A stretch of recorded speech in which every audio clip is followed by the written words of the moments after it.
Welcome everyone to We Give Summit. Please note closed captioning is available and can be enabled at the bottom of your Zoom screen by clicking the button labeled CC at the bottom of your screen.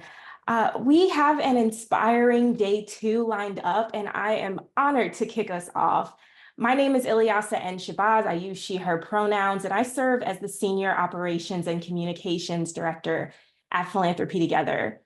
We are a global initiative that is working across the broader landscape of collective giving models, from giving circles to social venture partners to giving projects to collaborative funds and more. We offer training, storytelling, community building, advocacy, and research for the entire field of collective giving. And if you haven't heard, collective giving, particularly a shout out to Giving Circles, we are the fastest growing form of philanthropy right now. I'm going to drop a link in the chat where you'll see Axios wrote about this. And this is all coming out of new research from the Dorothy A. Johnson Center for Philanthropy, Colmena-Consulting, and Philanthropy Together, a report titled In Abundance. Because as a movement, we have so much to give, and we give in many ways. And that's what this year's summit is all about. The findings from this report are incredible, and I can't wait for the discussion that is going to be happening in this upcoming session. If you haven't read the report yet, please do. That's another link that you'll see in the chat pretty soon. I have had the great pleasure of working alongside Dr. Adriana Loson-Ceballos of Colmena-Consulting and Dr. Michael Layton of the Johnson Center, and they have led this important research as co-principal investigators. I've also gotten to know dozens of collective giving leaders who shared their experience to help uncover some really interesting findings. And I'm thrilled that we have 3 of them here today to be part of today's discussion. So please engage with us in the chat over the next hour. You can ask questions using the Q&A feature, and please be mindful of our community guidelines. Stay with us until the end of the session. We're going to announce someone here right now who will receive a book of their choice from one of this year's speakers. And with that, I'm going to pass it to Dr. Adriana Loson-Ceballos. Still don't get tired of hearing Dr. Adriana Loson-Ceballos. For the PhDs in the room that have like all of the trauma associated with academia, that is very, very exciting. So thank you, Yes, it's been a pleasure to work with you on this research project. I am so excited. It's the We Give Summit, and we get to sit here and talk about how this research is actually based on all of your stories in this movement, and how we are able to turn this research back into action. My colleague Michael Layton isn't able to join us today, so I will be holding the nerdy universe, as he calls it, by myself on this call. But I am surrounded by some amazing collective giving circle leaders in the US. And so let me just back up and give some context to say that when we started off this research, it seems like 2 years ago, we really wanted to do 2 things. The first was to make sure that whatever we found in this research was actionable. And what that meant was that we wanted it to have findings that were useful to practitioners, that were useful to the people that were doing this day in and day out. And so we did a lot of things to make sure that we were collecting the information that collective giving groups and their hosts and their members wanted to know in order to be doing what they're doing in a more impactful way. We also wanted to elevate the diversity of voices and of models that we know exist around the country, and really start to show how across the board, and if you do read the report, which I encourage you to do, you'll see that there is a typology of all of the different types of groups that exist when we talk about collective giving. And so what the people that you're going to be hearing from today are representing that diversity in terms of groups, in terms of structures, in terms of topics, and all sorts of things. And so you'll start to see some of that diversity come through in their responses.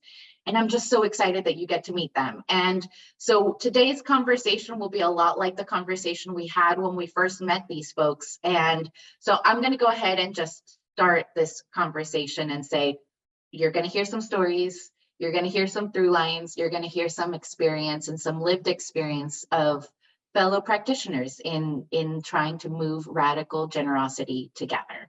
So I am going to start with Jillian.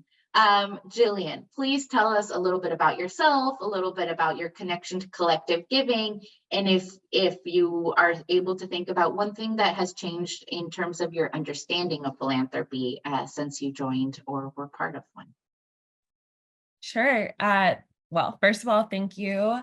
So I'm Jillian. I use they, them pronouns, and I'm the donor organizer at North Star Fund. And North Star Fund is a community foundation based in New York.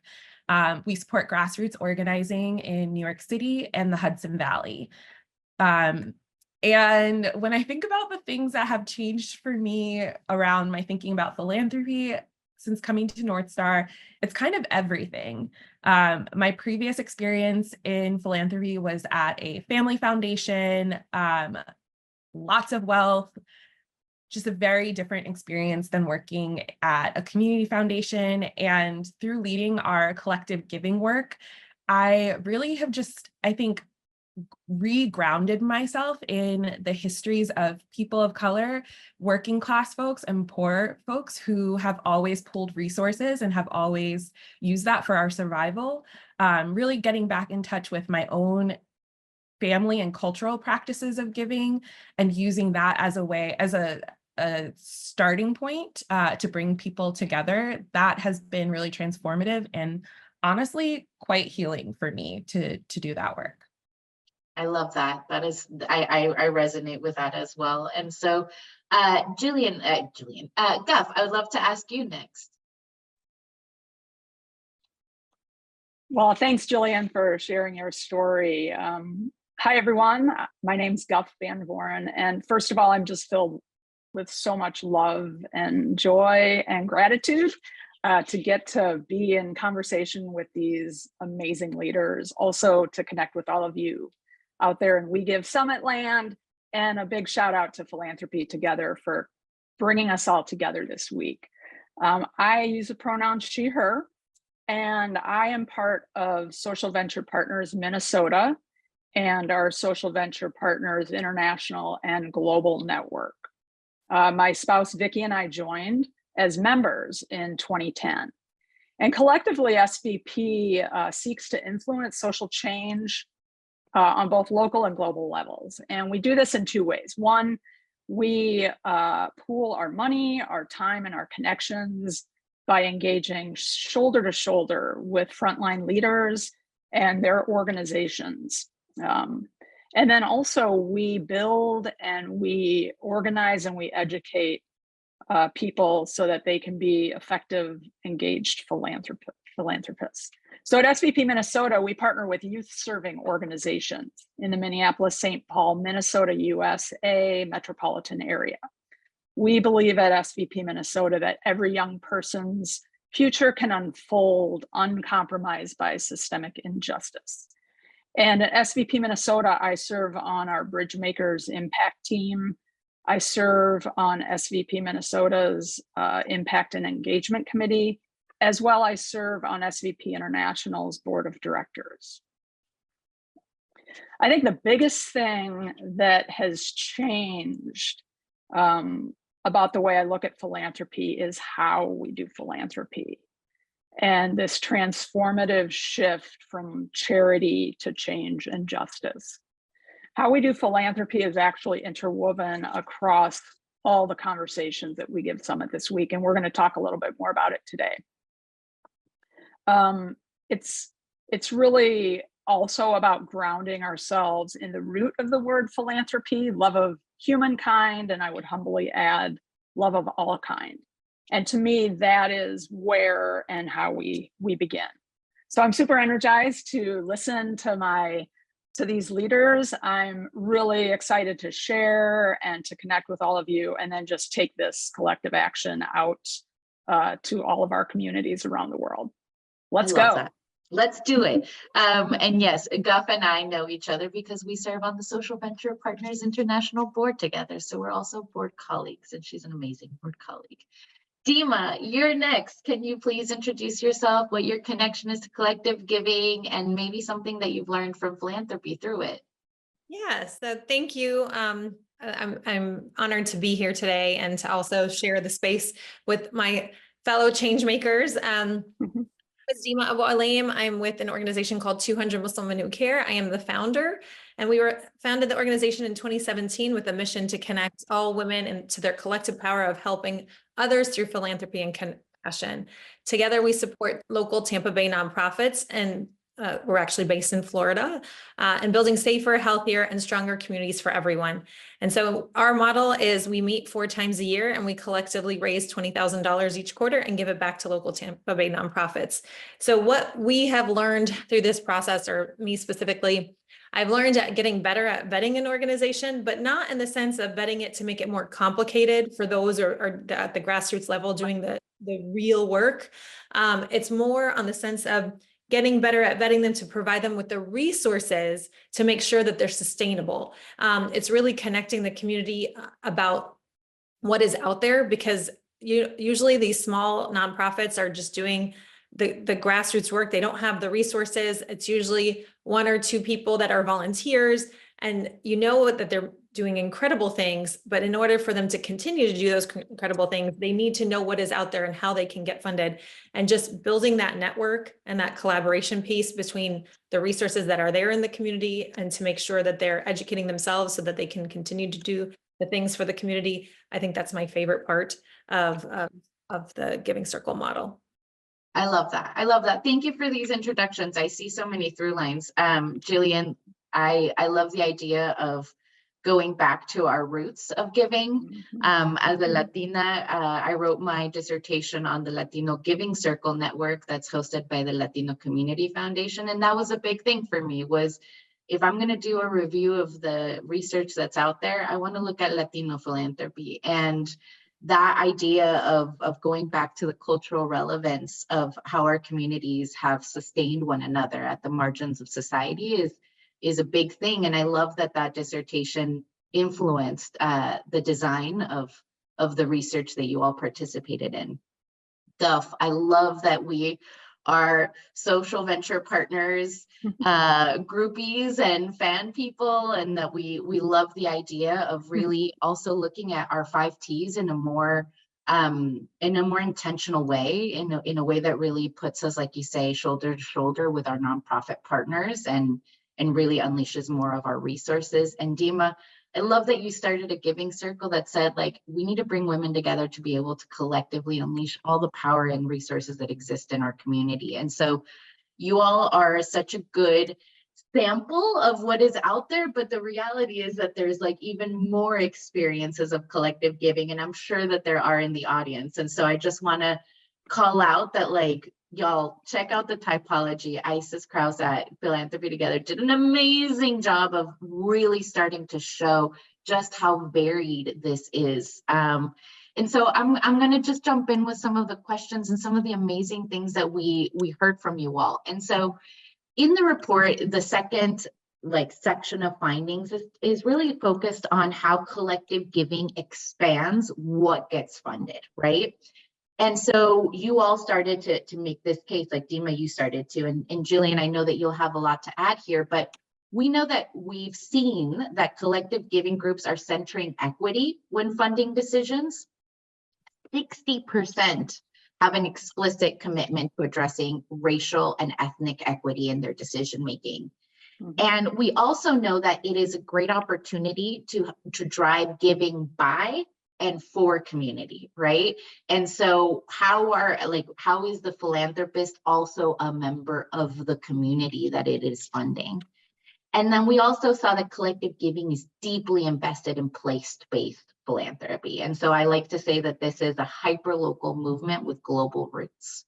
And so in the report, you had this amazing quote, Jillian, that said, part of what we're trying to do is transform people's relationship to their giving long-term and give people the political education that they need to be really engaged in organizing. We want to hear from our community to actively be in relationship with them. Can you talk about how groups are centering equity in your model and how other groups might be able to do that, to be intentional about their donor organizing to change long-term giving for members? Sure. Yeah, I love that question. So just to give a little bit of context, we at North Star Fund we run giving projects, and the giving project is a model that's shared nationally with some other social justice funds. It is generally a 6-month program where people receive training on race, class, racial capitalism. You're both learning about the structures and the systems, but you're also doing personal work. We have 2 ways that we sort of do that personal work, through class-based caucusing. So folks are meeting with people who have similar class histories, and then also race-based caucusing. So people are also taking these, what we're learning about systems, and we're thinking about how it shows up in our lives. Then they receive grassroots fundraising training. They go out into their community. They have one-on-ones. They talk to their community about what is important to them, and then they ask them to join. The participants ask their community to join them in giving. We pool that money, and then that money is given to grassroots organizing in New York. So that's the background. And then what I'll say is that in 2020, before the uprisings, we really were grappling at North Star with how hard it was for us to consistently fundraise for Black-led organizing. Black-led organizing gets a national attention in moments of uprising, in these moments of Black death that are seen and held publicly. And then the funding trickles off pretty sharply, and it's a cycle. And so we started talking about how we could support our Let Us Breathe Fund, which is our Black-led organizing fund that was founded after the police murder of Eric Garner here in New York. We were talking about how we can consistently pour into that fund. And so we decided to shift some elements of our giving project to focus on Black-led organizing. The uprisings happened. We could not have predicted that suddenly we would also be getting that influx of attention. But I think it is important that we have this ongoing commitment, because we've already seen that money is drying up. Part of what we did to also shift and center equity more and more within our giving project was that we eliminated grant making from it. And instead, we took the money that was pooled and we shifted the decision-making power to our community funding committees at North Star. And so those committees are, specifically the Let Us Breathe committee, is made up of Black organizers. And so, you know, there is a way in which people could maybe critique that and say, like, but the practice of collectively deciding where money goes is like, isn't that, you know, the point of this type of work? And that can be a powerful experience for some folks. But for us, we actually find that the folks who participate in our giving project really love being able to support the decision-making power and the community power of Black organizers by saying, you all know best what the movement needs. You all can make these decisions about where that money goes. And via this program, we're also pooling the money that's raised from, you know, our giving project with money that's raised through other avenues at our organization for this work. So there's sort of multiple levels of collective giving that's happening. And I think really through that process, people are seeing themselves as engaged members of something bigger than just our circle, right? They're seeing themselves as people who are making a difference in New York alongside these organizers. So for us, I think that's like one of the core ways that we've shifted that. But of course, also, like I was initially saying, all of the political education and personal transformation work that we're doing is all about helping people show up as their best selves and as their most educated selves about what it means for them to be in alignment with movements and not just be acting individually.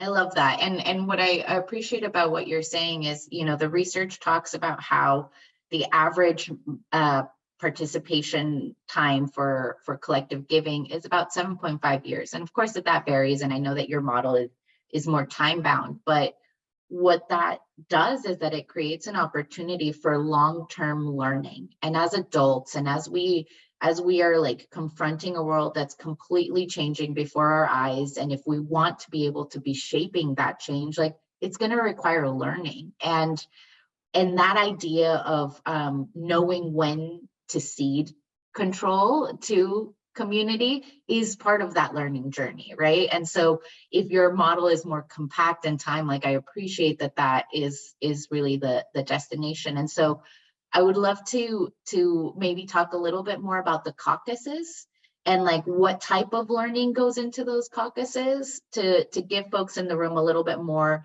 of like, so where should I be learning? Sure, yeah. And just to add on to what you were saying, it is very time bound for us. It's a 6-month program. That's both long and short. But part of our hope is that what people experience in stepping into being a politically engaged donor, that's something that you'll bring into any giving that you do in the future. And there will be lots of individual decision points in that work, right? So it's not their only chance to give. And yeah, in our caucusing, it's a little bit different every year based on how the group is comprised, but I'll start with our class-based caucusing. So a lot of people have spaces in their lives where they can talk about race. Maybe not the best spaces, maybe not, the deepest spaces, but most people have talked about race. It is far more or far less common that people have had really structured spaces to talk about their class experience in the US. It's pretty taboo to get into that. And so first, what we do is we work with participants to reflect on how you were raised, particularly from ages 0 to 12. What were you learning about class during that period of time when most folks aren't really pressured to be contributing? Not everyone, but most folks are not being pressured to contribute to their household, but you're just absorbing a lot of messaging about class. And through that, we unpack what we've learned about having enough and having extra. So we don't use really specific terms like middle class, working class. I mean, we talk about what those mean in society, but in our space, we're more so talking about, did you grow up with a sense that you had enough? Did you grow up with a sense that you had extra, more than extra? And we have a real spectrum of experiences. And then we talk about how those learnings and how those teachings around money shape how we give. Research bears that working class and poor people give the most generously out of what they have. And so we really try to unpack what is the lived experience of that. And it's really powerful for a lot of people. They haven't had those spaces to talk about it, and they certainly haven't had those spaces to talk about it with people who did not grow up like them. Yeah. Similar with the race-based caucusing, you meet with people who have had similar racialized experiences, but even within that, you see that there's so much diversity, right? And, sometimes I think that a lot of racial justice trainings that happen are actually geared around changing the hearts and mind of white folks. And it's actually really important that people of color have space to talk about how we've internalized racism. And in the specific context of our giving project, how have we internalized anti-Blackness? And how does that show up in the way that we even think about what to fund or how to regard or judge a group's worthiness of support? How critical, we know that people are more critical of people of color-led and Black-led work. We don't get a lot of chances to make mistakes or lose campaigns. And so it's really important for us to think about how we've embodied these lessons. And so then we talk about how that'll show up in our giving. I love that. Thank you so much for sharing that, because I think that the interclass thing is something that comes up a lot, particularly in our identity-based groups. And so Latinos may come together and be like, I need to find where my Latinos are at. And then you end up in a group that has everything from agricultural workers to tech employees. And what does that do to our experience of Latinidad, and how do we process everything that we've internalized from that? And so would love to move on to Guff. I'm going to tee you up a little bit, because I am very impressed with how collective giving, to your point, Jillian, is mobilizing generosity in different ways and in different forms than we normally think of philanthropy. I think so many of us are moving away from closing our eyes and imagining a philanthropist as what, I don't remember what they call it, old male, pale and stale, or whatever the thing is. Moving away from that, right? To be like, hey, I am, my grandmother is, my mom is, my neighbor is, I see this in my community. But when we think of that generosity, it's all sorts of resources, right? It's time, it's our expertise, our talent, it's our ties, our testimony, our ability to like go out and speak about something and raise funds for things. And of course it's our treasure. And so what we found is that collective giving mobilizes all of those. And in doing so, it's really changing the dynamic between philanthropy, like between members of groups and nonprofits, in a way that sort of like removes some of those silos that exist elsewhere that create and replicate power dynamics that we don't want to be replicated in our giving. And so Guff, one of the quotes that you had that was, of course, like we said we weren't going to like quote anyone in the report. We're like, it's okay, like we'll just like, it's all anonymous. And then we went back to everyone. We're like, you were brilliant. We need to quote you. Please give us permission. And so the quote that I want to elevate is, I believe we're all interconnected globally. And so are our challenges, opportunities, and impact.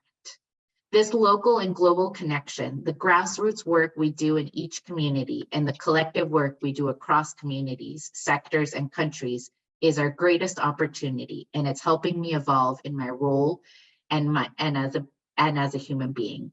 And I want to sort of start off with that because I love what Jillian talked about when she was talking about class and our relationship to abundance. And I've heard you talk about that a lot. So maybe talk a little bit about how philanthropy is practiced in the SVPI network, and also how your stance on philanthropy is changing as a result of how it's practiced. Sure, thank you. And Jillian, thank you for sharing your wisdom. There really was a lot of interconnection between what you are experiencing and also how I'm feeling about Social Venture Partners International. So Social Venture Partners began in the late 1990s, and our origin question was then, and continues today and will continue through tomorrow, is what can we do together that we can't do alone? And we asked that question then, and we're asking it now, and we'll ask it in the future. And for me, I believe everything, you know, and Adriana talked about that interconnection globally. And so just, you know, just a little background. I mean, I do believe that what happens in Minneapolis, Minnesota reverberates out across the world, from Boston to Boulder County to Bangalore and beyond. And what happens in Bangalore comes back and reverberates back to Boston, Boulder County, and Minneapolis and beyond. And so some of the things that we're doing at SVP Minnesota in terms of that interconnection and also globally is really just sharing our stories with each other and sharing the lessons that we're learning in each of our communities and sharing what's working, sharing what's not working. And we also know that SVP is one network, and there's a lot of other organizations in each of our communities and across the world. So just making sure that we're thinking about and trying to connect and learn with people and organizations in Minneapolis, St. Paul, and across our region, and across communities, and across movements, and across sectors, and across countries. Those are the things that I think we're doing pretty deeply. We are also really focusing on connecting and building reciprocal and trusting relationships, both within our organization and also with the organizations and leaders that we get to partner with in our communities. We know they are the experts in our communities. They are closest to the challenges and they have the solutions for them at their root. And so my job and SVP's job and all of our jobs my role is to show up in ways that they need me to show up and listen and learn and move forward with them. So those are just some of the things that I'm thinking about and constantly, like you all mentioned, just really and understanding that we're lifelong learners.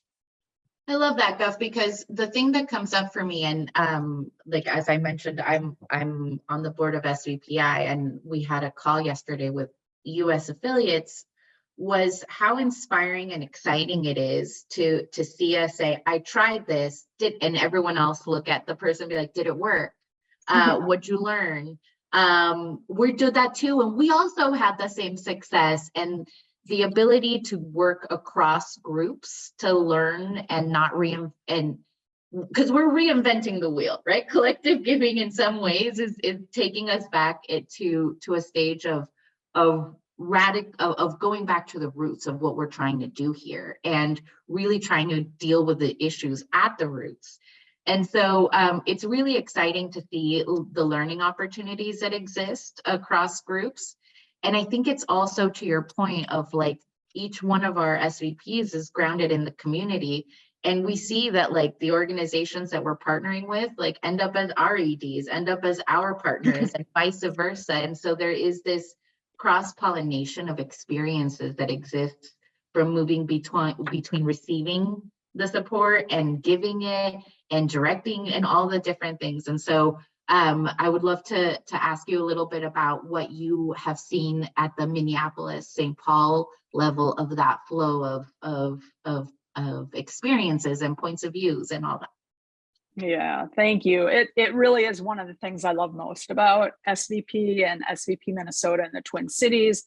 And I also know it's happening across other SVPs. So at SVP Minnesota, we feel like we're really embedded in our community. When we look at our organization and our community partners that we collaborate with, our organization is being led by community organization leaders. Our executive director, interim executive director, was a executive director of one of our investee partners. Our board chairperson is a current founder and CEO of one of our alumni investee partners.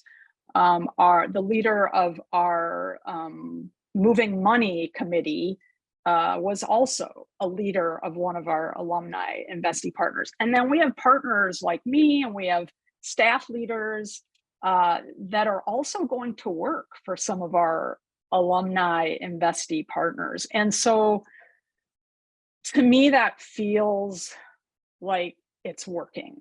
And we know we have much further to go than we have come.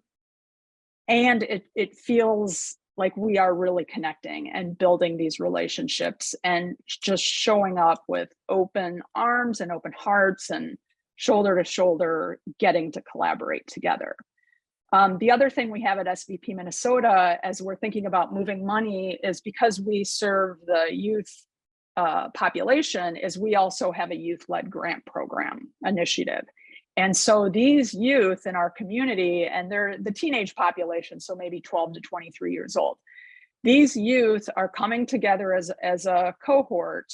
They're learning about what's happening in Minneapolis, St. Paul, and our 7-county metropolitan area.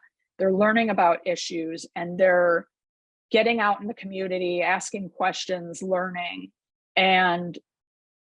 about organizations. And then they're selecting a couple of issues that mean the most to them. Maybe it's rights of young youth, trans people. Maybe it's learning a little bit more about climate challenges. And so they'll select the issue, they'll go out and visit with the organizations, and then they're making the decision of how and where and how much to give money away. And then also on our other moving money programs, we have community members that are part of that, making the decision. And so what's really shifted for me in the years that I've been with SVP Minnesota, when I first started, you know, oh, we want people to be part of the grant committee and we want you to make the decisions. And I was like, oh, okay, I'll do this. And I was learning and I was learning. And the more I'm learning, the more I realize I'm not qualified and authorized to move money. My role is to bring money in and to bring people in. And so that's what I'm focusing on, and connecting with people and sharing our story and sharing our amazing community leaders and partners' stories, and then cheering them on as they're making these decisions and offering my support in any way I can. Yes. So those are things that really excite me about SVP Minnesota. And I know this is happening in other affiliates and in the cities that they're embedded in too. Yes, absolutely. And Dima, I want to talk to you because I feel like there are through lines in everything that they just said, and so much similarities. And I just want to read one of the quotes, because one of the biggest findings, and we were so excited that you agreed to be both participate in the report and also to be here, is because we really think that we're seeing that collective giving groups are serving to catalyze social cohesion and change, and that they are offering opportunities to practice democratic skills, whether it's deciding where the money goes or not. We still are practicing said democratic skills, but it's also creating bridges across community. And so one of the quotes that we had from you that was amazing is, you know, we've been able to have a voice at the table when it comes to supporting the most needy and most vulnerable in our community. And sometimes that means the new immigrants coming into the community. It's good to know that the larger community can lean on us for cultural competency when it comes to serving our Muslim community. And so I would love to hear a little bit more about like the connection between like your faith and your group and the role that you're playing in your community and how you are creating change for your community. Yeah, so thank you for that question. Essentially, what we noticed is that our Muslim community here in the Tampa Bay area wasn't very, what is the best way to say this is just not very well known. You know, it's a new immigrant community. I'm first generation American. A lot of my members, you know, I would say a good mix. Half of them were born and raised here. The other half were not. And so as a tendency, when you have a new immigrant community, you're still learning about civic engagement. You're still learning about the process. You need to know, you know, who do you go to for certain resources, things of that sort. And we found that we were able to partner with the Hillsborough County, that's our county in Tampa Bay, Planning Commission, and they were conducting a survey about the needs of the community. A lot of it has to deal with transportation, and we have a huge immigrant population, a lot of whom don't even have transportation. And so being able to have a voice in order to network, because we, again, grassroots levels, as a Muslim community, we are serving not just our Muslim community, but in this particular case, the new immigrants that came in, and there's a language barrier. They, you know, even if they got the survey, they wouldn't understand how to fill it out. And so we have a lot of members who volunteer with various groups. And so they were able to go kind of door to door, face to face, have conversations to kind of conduct this survey to see, okay, where are your transportation needs? Where are things that are really affecting you to participate and to have, you know, jobs and to have a, you know, to be able to provide for your families. Obviously that was all contingent on transportation. And so that was a nice opportunity for us to be able to collaborate with the Planning Commission to let these people's voices be heard. In addition to that, we were able to collaborate with, unfortunately, leadership has changed in the state of Florida, but when DEI initiatives were actually very supported in the community, we were able to network with another organization to be able to support a DEI initiative about, you know, what the Muslim community is, you know, just a basic DEI training on the Muslim community. So these are things that allow us to have a seat at the table and to have our voices be heard for our organization, for a lot of our members and our community members. I love that, because you're really starting to get at the advocacy. Like, we give money, but what else can we do? Like, we can work in partnership with other stakeholders to make sure that our voices in our communities are heard. We can be engaging in our community to catalyze change in so many ways. And so you had shared a story in the focus group that was really inspiring to me, where you had realized a limitation in your understanding of how to help organizations prevent, and correct me, but basically to ensure that they were helping to prevent child abuse or anything like that. And so you actually went out and like found certifications and learned, and then turned around and like helped nonprofits learn, and then paid for them to learn, and then went to federal agencies and said, this is what we're doing. And then they started to use this. And so this is like, I would love for you to talk about some of that donor education that you've done along the way, because it sounds like you have all, like you know what your community needs in so many ways, but you're also learning how to be in better partnership. And I would love to hear a little bit more about that. Yeah, so actually, I'm glad that she asked me that question, because that's my favorite part of this session is the education piece. You guys all talked about how even though we are as leaders in our particular giving circle, we're always learning. The education piece is the most important and what's thrilling probably for all of our roles. And that's the knowledge that you gain when you're learning about community issues is just nothing of it's just fantastic, because you don't know what you don't know, right? So, so we had an organization called Let's Be Safe, a very small grassroots organization that talks about child sexual abuse and how to prevent it. So as we were learning from her coming to pitch for money from our organization, we found out that, and I want to make sure, because it's a statistic, I like to make sure the things that I quote are correct, that the fact that less than 40% of child sexual abuse ever gets reported. So that's around 33 to 35% that gets reported, which means that nearly 70% of all child sexual abuse never even gets reported. And because so many predators have not been reported, then they're not apprehended, which means that they can easily pass a background check. And so background checks are like the bare minimum that should be done. So when I heard about this information, and we have a tendency as women to lean towards organizations that serve children, like it's just something that pulls on a lot of women's heartstrings. And so we were like, we got to do better. We got to make sure that all the nonprofits that we are giving money to are aware that, what are they doing to prevent sexual abuse within their organizations?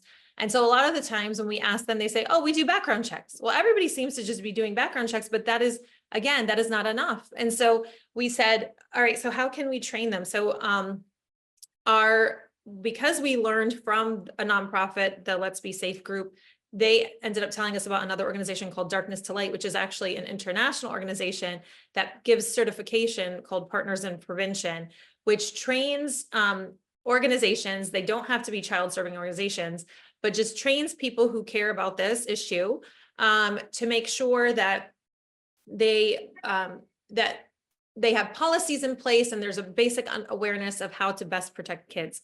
So we said, okay, if any organization that wants to get funding from us, we want to make sure that they have, that they're aware of these resources, that they have policies in place. For example, something as simple as making sure that there's no one-on-one interaction with an adult and a child. At least it's in an open space. It's not in a closed setting.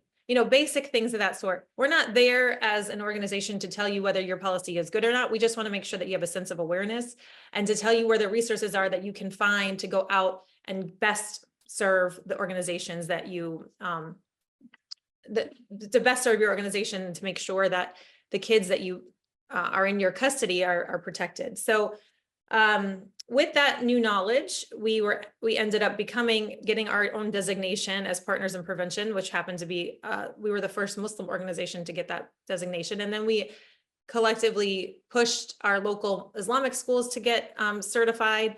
And then on top of it, we have a local organization called the Children's Board of Hillsborough County. It's a government agency. I don't want to say it's an organization. It's a government agency that is funded through our tax dollars.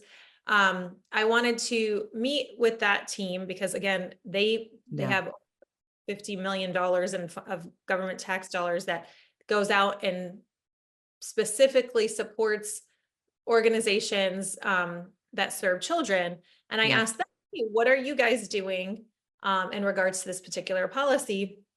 Or what are you doing to make sure that the organizations that you fund have policies in place to protect children? And their answer to me was the background checks, the same one that we realize is not enough.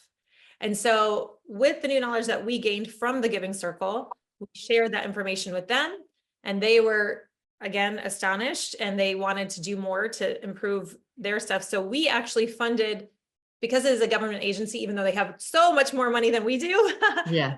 able to like say, okay, we don't want to wait. We don't want to have to get you guys to go through a whole, jump through hoops and get everything approved. It's such a time consuming process. We'll give you money to train your 65 staff on this Partners in Prevention, so that you can go out and collaborate with your community groups that you guys fund.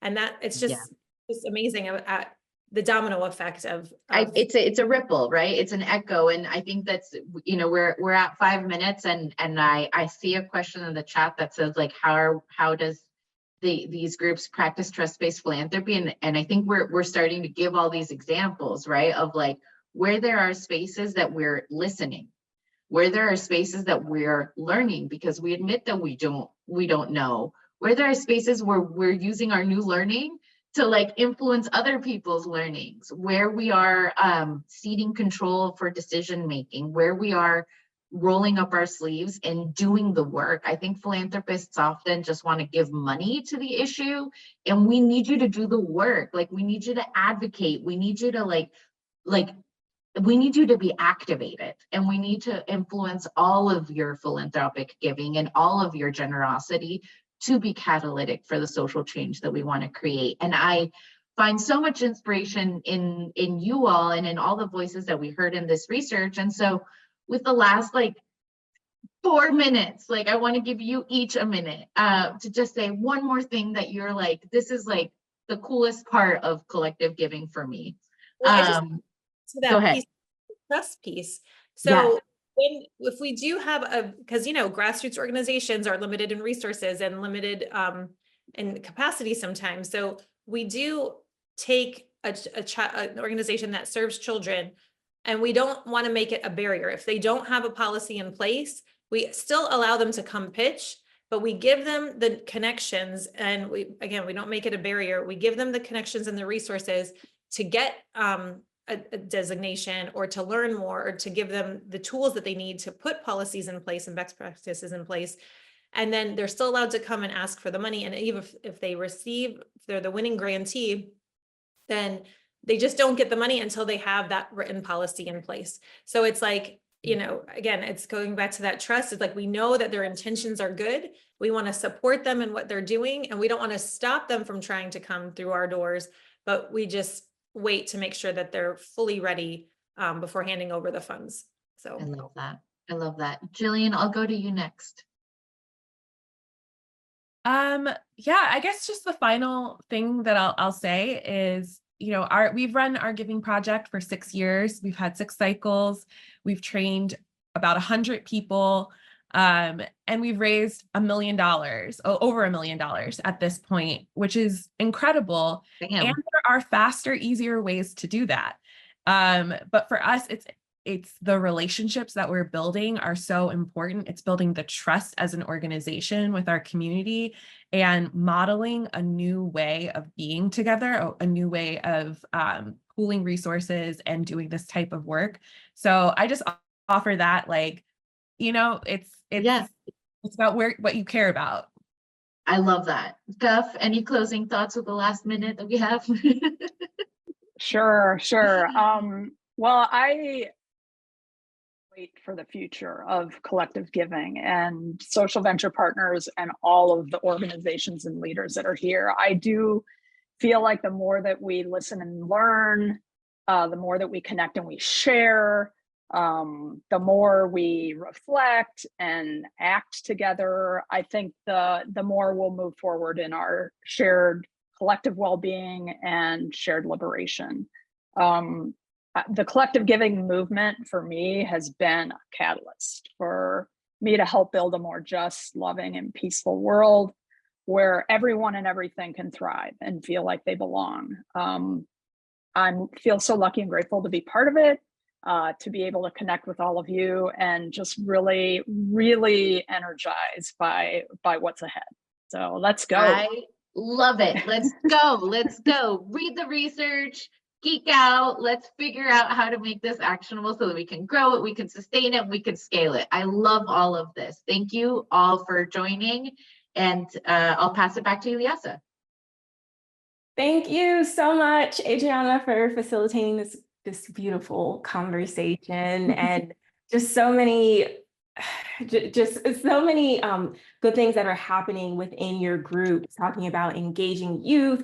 This movement is multi-generational. We're giving with equity and trust at our core. We are catalyzing social change. Just so many great stories. So thank you all for sharing that. This is what research and action looks like. And these are ideas and ways that you can activate your collective giving group. And so just again, thank you, Dima, Guff, Jillian. Really appreciate you being here.